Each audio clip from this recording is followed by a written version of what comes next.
This lesson is a summary of the 20-lesson calculus. This lesson is also accessible in the set of 16th lessons on mathematized thinking.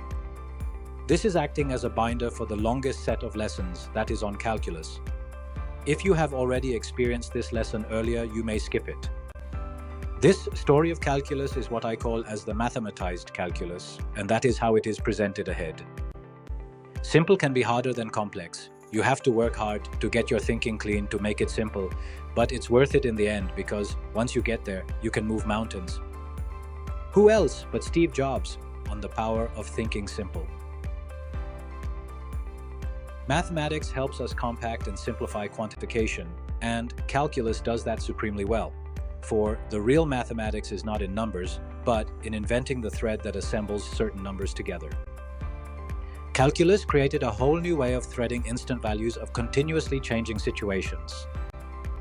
Calculus took mathematics to the next level of simplification of the complex.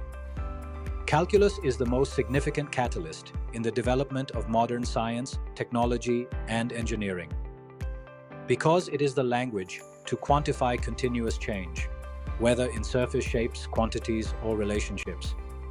To that extent, it is a means of seeing the world and expressing what we see, all this to derive new quantitative understanding. Recall, every language has its own vocabulary, grammar, etc., in a way that it enriches what we see and say. Thus, broadly speaking, mathematized thinking is akin to acquiring another language capability, and it is mathematized thinking that sets the pioneering scientists, technologists, and engineers apart. At its core, it is powered by the ability to visualize objects and situations and verbalize the visuals in specific words. For example, theoretical physicists, also called mathematical physicists, conduct most complex experiments in their mind and then verse it in most precise words. No wonder physics sees a fair share of theoretical physicists who get their theories right to the last detail. Mathematized calculus is my phrase. It is my way of isolating the appreciation of calculus that is rooted in visualization and verbalization of the real world. It is back to basics, literally trusting just our eyes and using 8th grade mathematics to explore all that 8th grade mathematics fails to duly explain. Calculus simply fills a gap in mathematics, and the gap that is real, an integral part of our lives. So, why wait to revisit why we use calculus and how we use calculus? The first reality check: the length of curves is beyond the 8th grade geometry. One kink in an otherwise straight line, and whatever we know about measuring lengths fails. All area and volume formulas fail to apply to even slightly curved surfaces. Indeed, the formulas for the area of circle, the surface area, and volume of cones, spheres, and cylinders are derived using calculus. And the education system keeps us so clued out of this fact.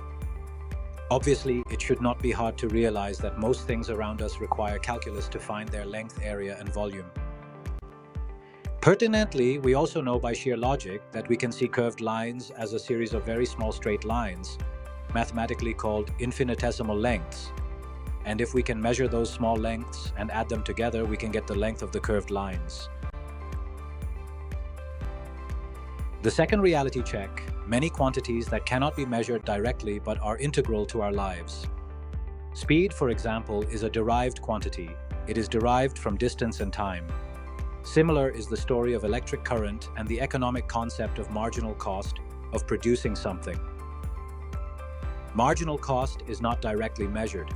It is the rate at which the total cost of production of something changes with respect to a change in the quantity of production of that thing.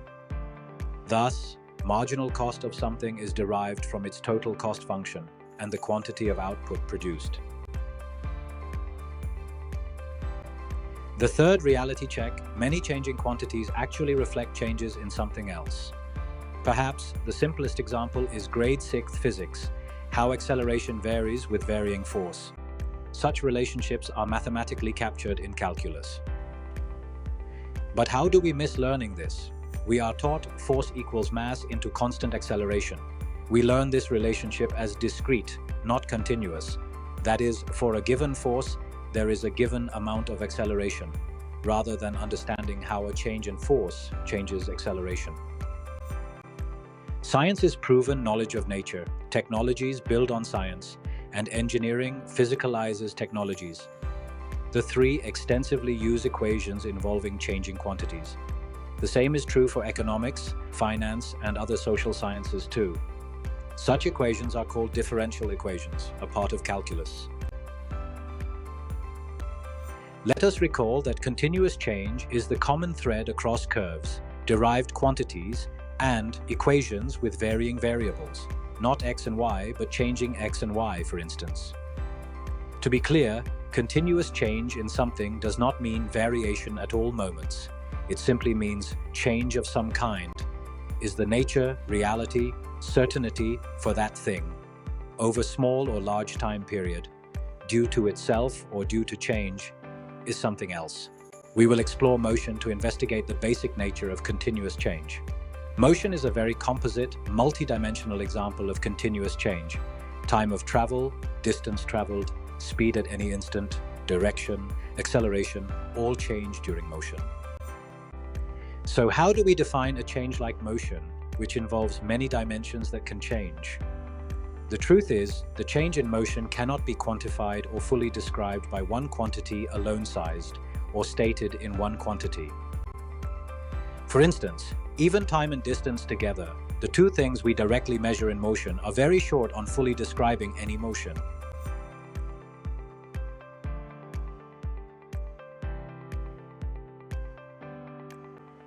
Yes, there is much more to motion than time and distance.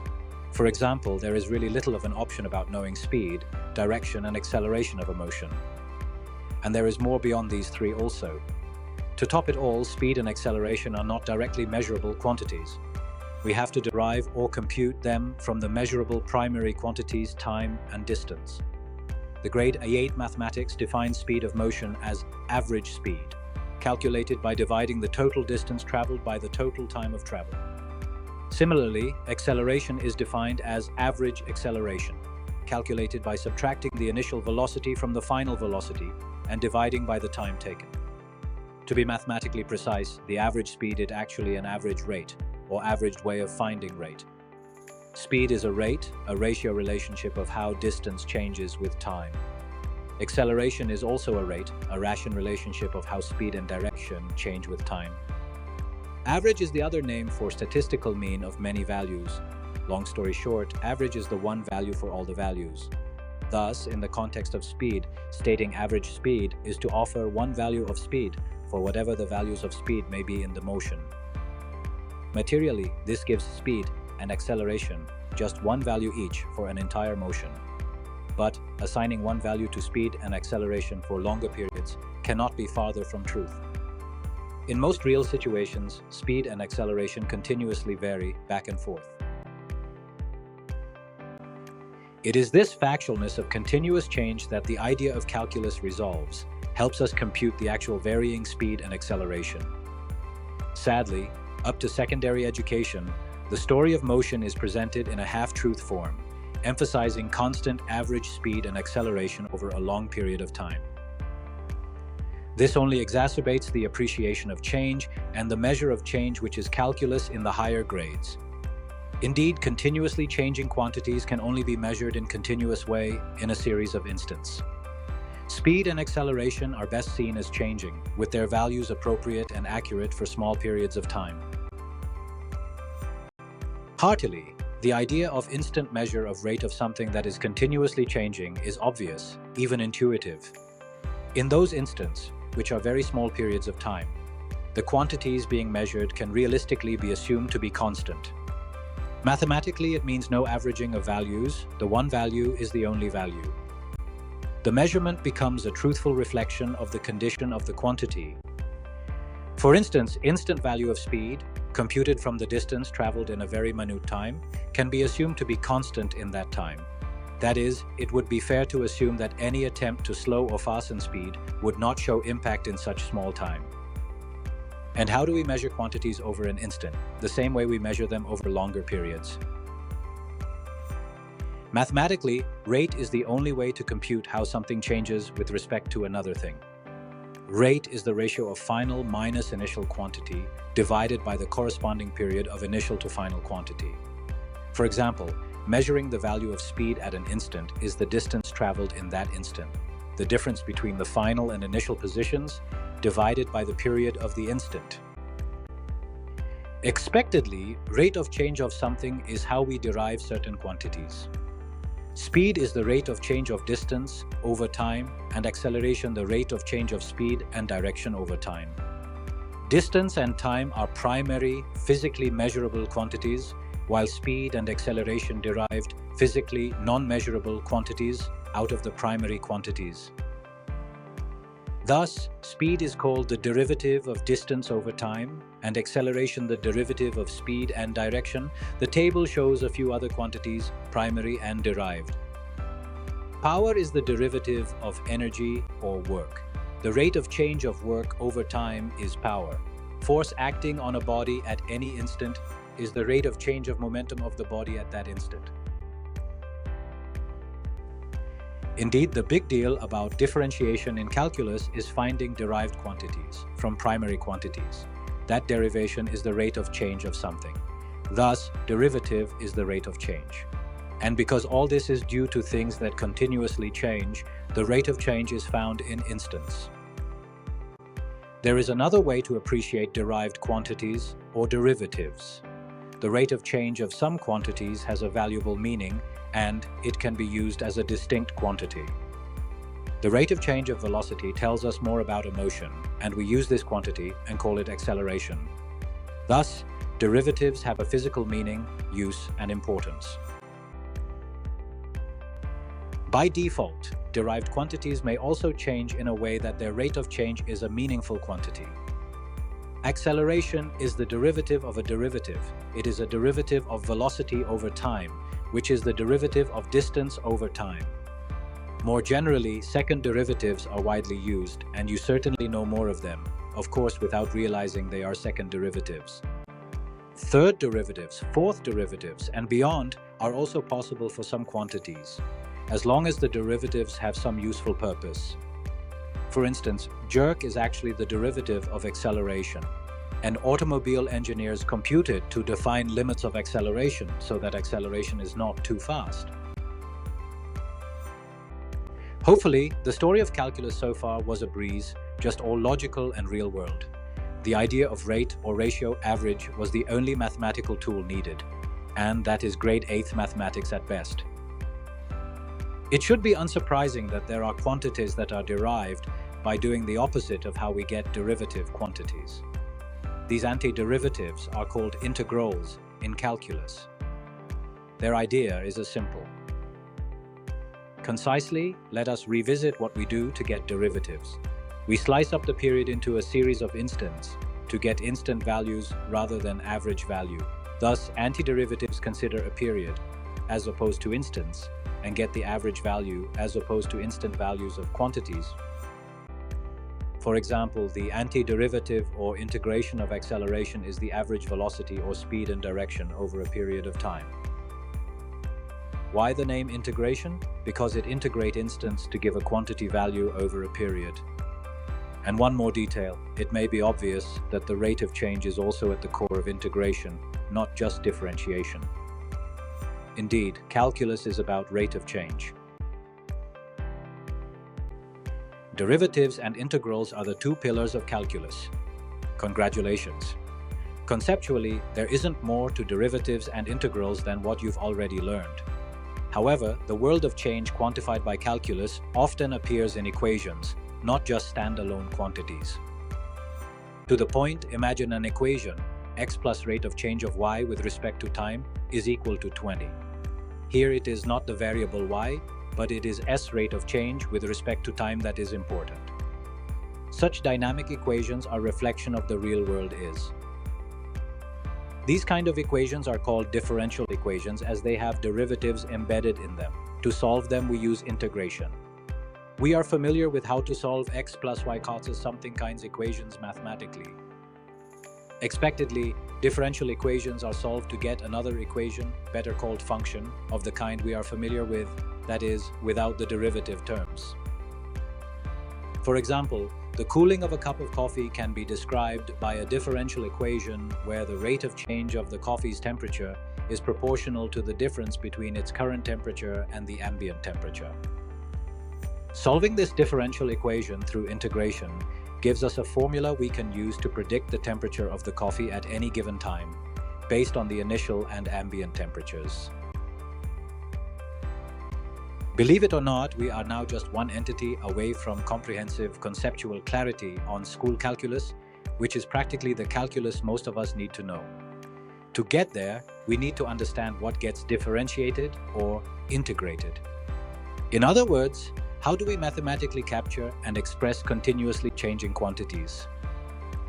Expectedly, we cannot avoid the fundamental tools for stating relationships in mathematics: equations, algebra, and trigonometry. Simply stated, at the end of it all, calculus is a conceptual and method innovation that builds on algebraic equations and trigonometric equations to express continuous change. Broadly, the two calculus operations, differentiation and integration, work on equations expressed as functions. This form of functions is a fundamental concept in mathematics that relates variables. For example, x squared plus 5 equal to 0 is an equation, but y equal to x plus 5 is a function because for any change in x, the input, y, the output changes. The picture shows the compound interest function, which relates the compound interest amount to an equation that computes the interest. The graph illustrates how the compound interest amount changes with changing interest rates. The graph also shows that it is a continuous function. Even the smallest change in rate, principal or tenure of loan affects the compound interest. A function f is said to be continuous if, for the most part, small changes in the input result in small changes in the output. Recall, the rate of change of a quantity is central to both differentiation and integration. Since calculus works on functions, we have to discover a way to find the rate of change of functions. But the rate of change of a function at any instant is the slope of the tangent at the point of interest, that is, the value of the variable on the graph of the function. This knowledge of slope is a 10th grade geometry, no higher. The picture shows a curve, the graph of a function, and also shows the tangents at various values of the variable. What is relevant in the graph is that the slope of the tangent lines varies along the length of the curve. Thus, to know the slope of the function, we have to compute the slope of the tangent at each point.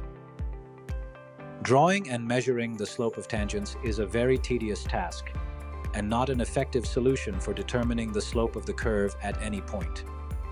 Interestingly, our story of calculus hits a snag here for the first time.